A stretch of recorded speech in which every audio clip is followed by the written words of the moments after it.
귀한 찬양이었습니다. 멤버가 단풍놀이를 갔나 조금 멤버가 적기는 적었는데 힘은 예전보다 더 세져진 것 같습니다.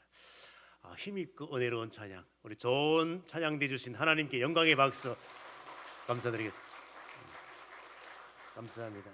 자, 우리 옆에 계신 분들과 한번 사랑의 인사 나누도록 하겠습니다. 사랑하고 축복합니다. 예, 감사합니다. 예, 오늘은 저희 교회가 성례주일로 지키는 날입니다.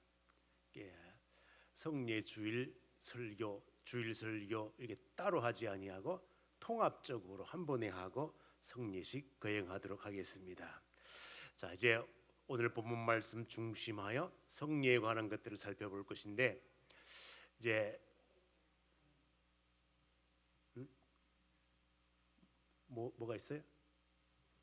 자, 이제 성경을 통합으로 이렇게 보게 되면 3대 명령이 있습니다. 성경을 전체를 보게 되면 그게 무슨 명령인가 하면, 첫째는 문화 명령, 둘째는 선교 명령, 세 번째는 성례 명령.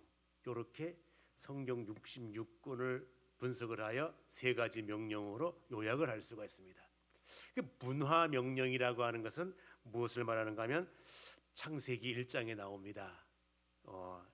생육하라, 번성하고 땅에 충만하라, 또 뿐만 아니라 땅을 정복하라, 모든 생물을 다스리라. 이게 문화 명령이에요. 선교 명령은 무엇인가 하면 마태복음 28장 나와요. 19, 20절을 보게 되면 요 종합하여 볼 때에 모든 민족을 향하여 가라, 가서 제자 삼으라, 그리고 세례를 주라. 세례를 주는 것으로 끝나지 아니하고 가르쳐 지키게 하라. 이것이 바로 선교 명령이고, 성례 명령은 무엇인가 하면, 주님께서 최후의 만찬을 행하신 이후에 앞으로 계속 이 일을 기념하여 하라는 것입니다. 나를 기념하라. 그러므로 모든 성도는 주님이 오시는 그날까지 성례 명령을 지켜야 됩니다. 그래서 이제 교회가 무엇이냐 이런 것들을 설명을 할 때에, 교회는 반드시 세 가지를 준행해야 교회라고 할 수가 있는데, 첫 번째는 성경 말씀이 선포되어야 교회라는 것입니다. 두 번째는 주님께서 명령한 성례를 정당하게 거행을 해야 교회라는 것입니다. 세 번째는 말씀에 입각하여 잘못된 부분은 이렇게 잘못되었다고 말씀을 해주고 시정을 하고 이렇게 권면을 할 수 있어야 그게 교회라는 것입니다. 그래서 오늘은 우리가 이제 문화 명령, 선교 명령, 또 성례 명령을 성도는 반드시 준행해야 되는구나 하는 것을 깨달을 수가 있습니다.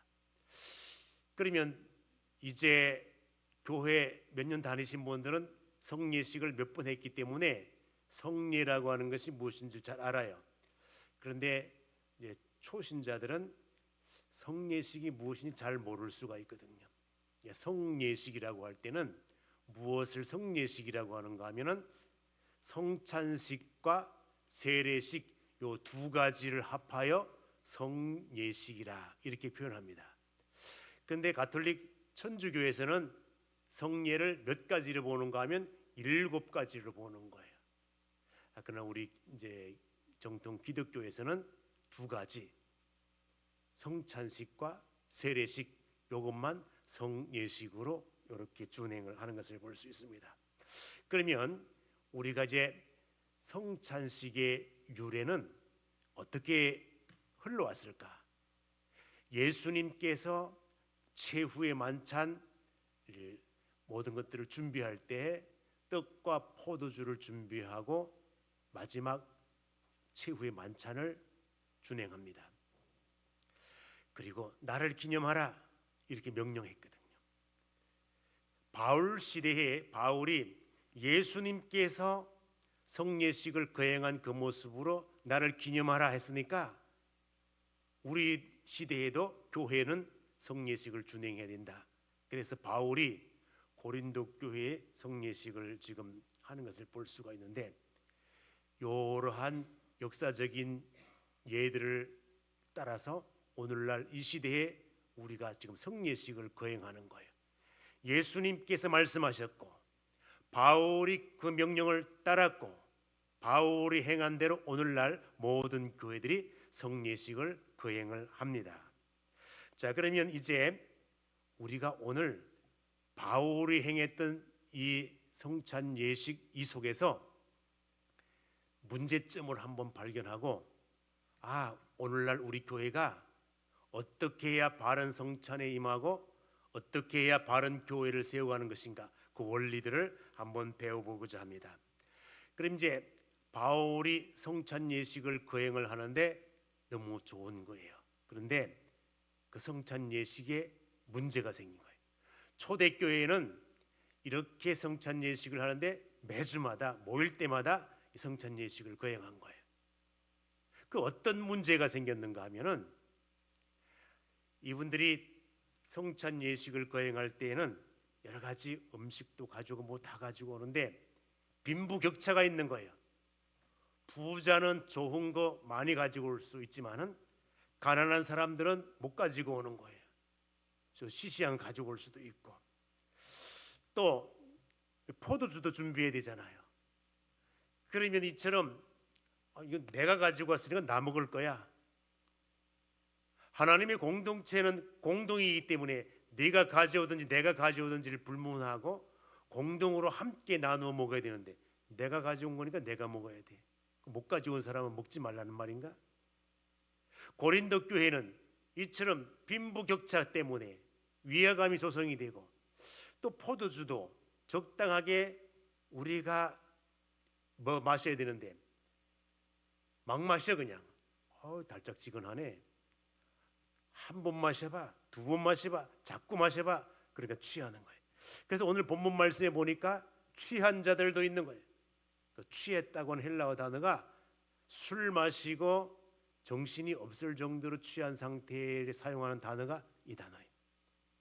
그러니까 성찬 예식, 여러분 생각해 보세요. 성찬 예식에 다 취하면 그게 정상이겠느냐고. 그런 자들도 고린도 교회에 있었던 거예요. 그리고 이 하나님의 공동체는 사랑으로 하나 된 모습으로 있어야 되는데, 수준이 높은 자와 낮은 자, 부자와 가난한 자, 이런 자들이 섞여 있다가 보니까 업신여겨. 참 교양머리 없기는. 참 그래 살아가지고 이렇게 업신여김의 모습이 있었던 거예요. 그러므로 오늘 본문 말씀 사도 바울이 고린도 교회에 그것을 지적을 하는 거예요.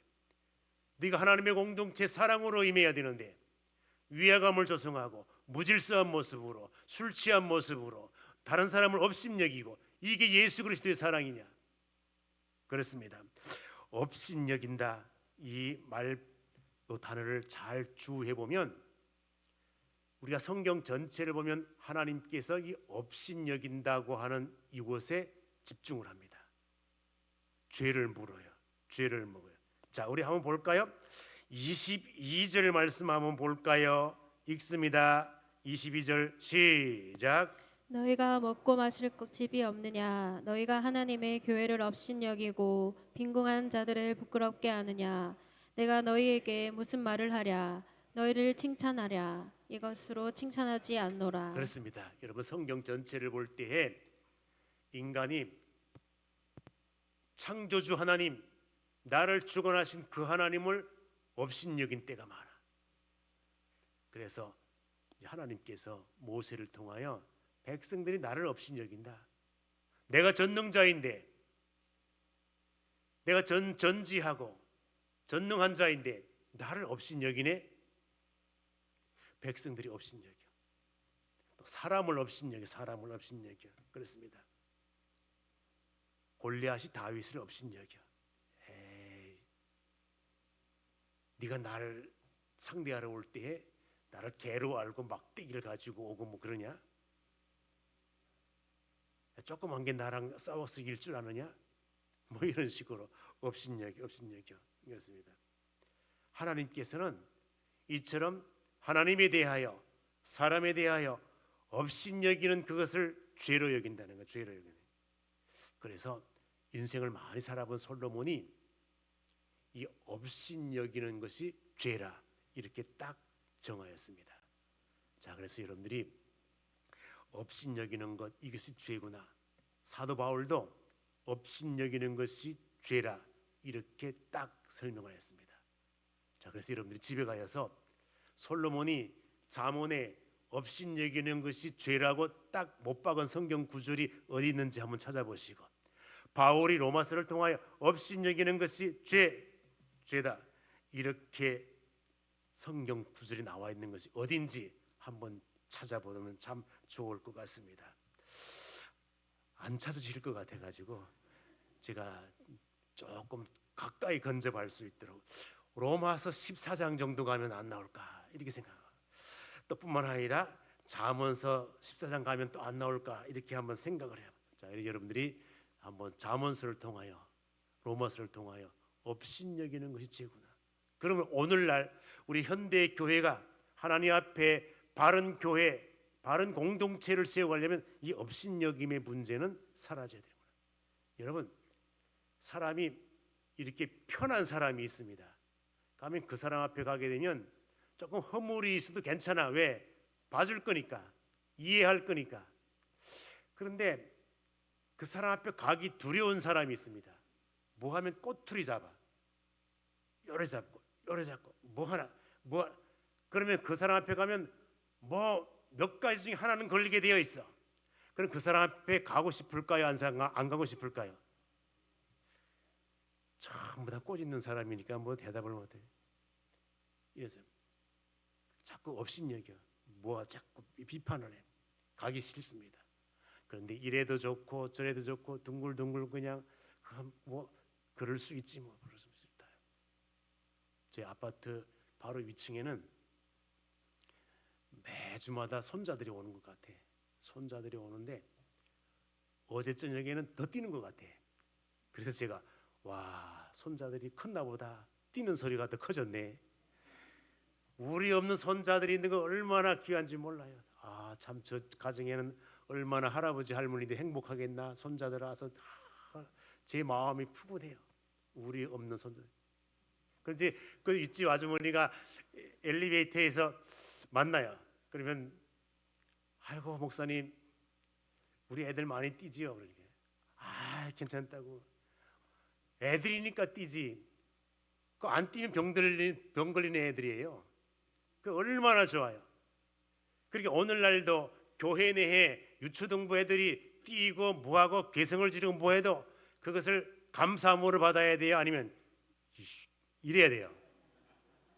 감사함으로 받아야 돼요. 얼마나 좋은지 몰라요. 지금 요새 주일학교 각 교회마다 주일학교 한 명 한 명 다 지금 애들 한 명이 귀해요. 귀한데 걔들에 대하여서 뜯은다 뭐한다 이렇게 할 것이 아니라 참 너 한 사람 때문에 너 하나 이렇게 귀하게 여길 수 있어야 되는 것입니다. 고린도 교회가 그런 모습으로 사랑이 식어지니까 위화감이 조성되고 이런 현상이 나타난 데 대해 지적을 하는 것을 볼 수가 있습니다. 자, 그렇습니다. 그래서 고린도 교회 이 성찬 예식 요 문제와 관련되어서 바울이 지적을 하는 것을 볼 수가 있습니다. 자, 그러면 오늘날 우리가 바울이 고린도 교회에 행하였던 그 성찬 예식의 모습을 우리가 보면서 오늘날 우리 한국 교회가, 우리 인평 교회가 어떻게 아름다운 교회로 바른 교훈을 실천해 가면서 살아야 할 것인가, 이것을 본받는 것입니다. 그렇습니다. 보면은 어거스틴이라고 하는 사람이 그렇게 말합니다. 설교에는 두 가지가 있대요. 듣는 설교와 보는 설교. 일반 교육학에서도 그렇게 설명합니다. 듣는 것과 보는 것의 효과 차이는 70대 30이라. 그렇습니다.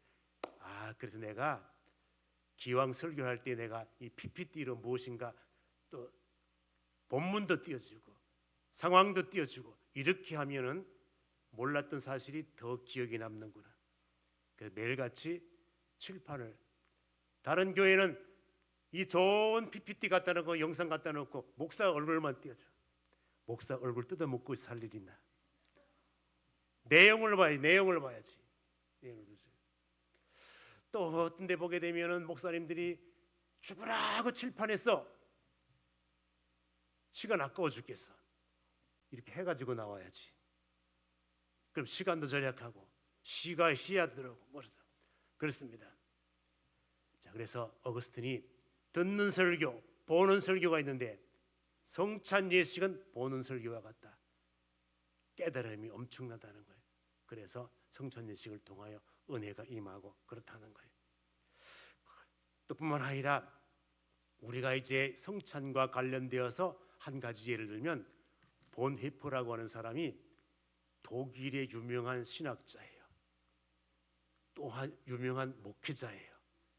이 본헤퍼가 어떤 상황에서 목회를 하는가 하면은 그 당시 나치당 히틀러를 중심 나치당이 교회를 장악하는 거야. 교회는 교회로서의 고유 권한이 있고 하나님께서 명령한 그 명령을 지켜야 할 그런 토대가 있는데 히틀러 자기 사상, 인본주의 사상, 유물론 사상 이런 것들을 중심하여 교회는 국가의 지배를 받아야 된다 이렇게 나온 거예요. 그러면 주일학교 교육을 해도 교회는 하나님 말씀에 입각한 그러한 교육을 해야 되는데 히틀러 사상과 맞지 않으면 나치당 사상과 맞지 않으면 그거를 탄압을 해 제외시켜 그리고 교회 목회자들을 임명을 하는데 하나님 사상에 입각한 목회자를 임명하는 것이 아니라 국가가 원하는 나치당이 원하는 히틀러가 원하는 그러한 목회자를 교회로 하는 거예요. 그러니까 본헤퍼가 볼 때 뭐야 이건 아니지 아무리 그래도 대항을 한 거예요. 그래서 결국에는 감옥에 가게 된 거예요. 내가 신앙적인 양심을 따라 볼 때에 독일 교회가 이러면 안 되지. 독일 목회자들이 말 한마디 못하면 안 되지. 그런데 본헤퍼는 말을 한 거예요. 이건 아니다. 교회가 교회다워야지. 오늘날도 마찬가지예요. 교회가 교회다워야 되는데 이런 데 대해서 말하지 못하면 어떻게 기독교라고 말할 수가 있나? 중국에는 삼자교회가 있습니다. 기독교라고 하는 모자만 세워놨지 누구의 지시를 받아야 되는가 하면 공산당 지시를 받아야 돼요. 그래서 칼 마르크스, 레닌주의 유물론주의 사상 그것을 그대로 실현을 해야 돼요. 여기에 맞지 않으면 교회는 존재할 수가 없어요. 그러니까 교회라고 하는 이름만 그렇지 사실은 레닌 마르크스주의 그대로 따라야 돼요. 북한에 봉수교회가 있습니다. 말이 교회지 김일성 주체 사상과 반대되면 그건 교회에 할 수가 없어요. 그냥 통제를 받는 교회 이런 거예요. 오늘날 우리 한국 교회도 마찬가지. 교회 이름만 걸어놓고 주체 사상, 공산 마르크스 유물론주의 사상, 창조 질서를 위배하는 그런 사상이 임해도 말 안 해요. 오늘날 우리가 독일 교회처럼 중국 삼자교회처럼 봉수교회처럼 교회가 고유 권한을 행하지 못하고 국가의 통제를 받아야 되는 그런 시대가 옴에도 불구하고 목회자들이 말을 못해요. 말을 못해. 그리고 우리가 이러한 사상이 임하고 있다고 알려줘도 안 믿어. 알려줘도 안 믿어. 창조 질서를 위배하고 진리를 위배하고 이러한 것들을 발의하고 그러한 것들을 옹호하는 사람들이 국회의원 되고 지자체장 되고 뭐가 되고 통치자가 되고 이렇게 해도 기독교인들이 안 찍어야 되는데 찍어. 그리고는 뭐라고 하는 줄 알아? 기도를 해. 주여 우리 한국 교회가 교회되게 하여 주시옵소서 해. 하나님이 뭐라 그럴까? 야야 그렇게 교회를 사랑하면 찍지를 말아야지. 내가 찍어놓고 그래 기도하면 앞뒤가 맞나? 그래 안 그래요? 진리 왜곡하는 사람, 그걸 입법하는 사람 알려줘도 찍어. 그래놓고 기도를 해. 주여 교회되게 하옵소서. 하나님께서 야야 그럼 찍지를 말아야지. 찍어놓고 그래 기도하나? 우리 앞뒤 안 맞는 기도가 많다는 거예요. 한국 내에 이 간첩들이 많다 그렇게 알려줘도 뭐라고 하는 줄 알아? 이 시대에 무슨 간첩이고, 아니 간첩 훈련을 교육을 시켜가지고 직접 하던 사람이 한국에 와가지고 내가 이렇게 수많은 사람들을 교육시켜가지고 내보냈고 그 활동을 하고, 내가 그 속에서 공산당 지령을 받아가지고 내가 대학가에 하고 이렇게 거기서 하던 일을 내가 직접 하던 사람이 그렇게 말을 해도 안 믿어. 노동가에 이렇게 다 해가지고 지금도 수없이 활동 안 믿어. 그래 안 믿어놓고 하나님 이 나라가 잘 살게 해주시고 뭐 어쩌고서, 야야 너는 출발부터 잘못되었다 그러지 않겠습니까? 자, 그래서 이제 우리가 이제 이러한 것들을 보면서 교회를 교회답게, 말씀을 말씀답게, 성례식의 출발. 그래서 이제 우리가 이렇게 바른 성례를 준행하기 위하여 준행을 하는데, 어떤 사람은 영적 임재, 어떤 사람은 기념설, 어떤 사람은 공제설, 어떤 사람은 화채설. 그런데 이제 화채설이 뭔가 하면은 이 우리가 떡, 포도주 하는데 이게 직접 우리가 축사를 하고 나면 예수님의 몸으로 된다고 이렇게 직접 믿는 게 화채설이에요. 그렇게 우리가 하는 거는 직접 예수님의 몸이 임하는 게 아니라 영적으로 임재하고 우리가 기념하고 이런 걸 믿는 것이지. 조금 달라. 그렇습니다. 그럼 우리가 이제 이러한 설을 가지고 이제 바로 동참을 해야 되는데, 말씀의 본질을 이해하지 못한 자는 성찬에 동참할 수가 없습니다. 그렇습니다. 그리스도의 희생적 사랑을 이해를 해야 돼. 이 성찬의 본질은 하나님의 사랑, 그리스도의 사랑이구나 하는 것을 깨달을 수가 있고요. 성찬은 영생을 보증하는 자들이 다 이게 함께 동참하는 것이구나 하는 것을 깨달을 수가 있습니다. 또 뿐만 아니라 그리스도와 연합이구나. 우리는 사탄과 연합이 아니라, 세상과 연합이 아니라 성찬은 그리스도와 연합. 또 뿐만 아니라 성찬 예식을 통하여 나를 볼 수가 있는 거예요. 회개함으로 동참해야 되는데, 우리가 성령을 받으면 그리스도의 존귀함이 보여. 그 다음에 내가 보이는 거예요. 그리스도는 거룩한 분인데 나는 죄인이네, 이게 보여. 근데 악령이 들어가면 뭐가 보이는가 하면 내가 보이는 것이 아니라 남이 보여. 내 죄가 보여야 되는데 다른 사람의 죄가 보여. 그게 악령 받은 사람의 특징이야. 그리스도와의 나와의 관계가 바로해야 되는데 나는 안 보여. 다른 사람의 죄가 보여. 그래서 정죄를 하는 거예요. 이게 악령 받은 사람의 특징이에요. 그렇습니다. 회개한다는 말은 성령이 내 속에 임하여 나를 보게 했다는 것입니다. 성찬 예식을 통하여 나를 볼 수 있어야 되는 것입니다. 그렇습니다. 성찬의 유익이 있습니다. 여러 가지 유익 여러분들 꼭 기억하시고, 내가 그러면 앞으로 교회를 섬겨갈 때에 어떤 모습으로 섬겨가야 할 것인가. 그래서 기본이 말씀을 이해하는 것이고, 그분의 은혜를 사모하고 영생을 바라보고 또 주를 위한 희생의 헌신을 내가 실천하면서 하나님께 영광, 많은 사람들에게 유익을 줄 수 있는 종들 될 수 있기를 주님의 이름으로 축원드립니다. 기도하겠습니다. 하나님, 말씀 허락하신 감사합니다. 이 말씀이 꼭 우리를 세울 수 있는 복된 말씀 되게 하여 주시옵소서. 예수님의 이름으로 기도 올리옵나이다.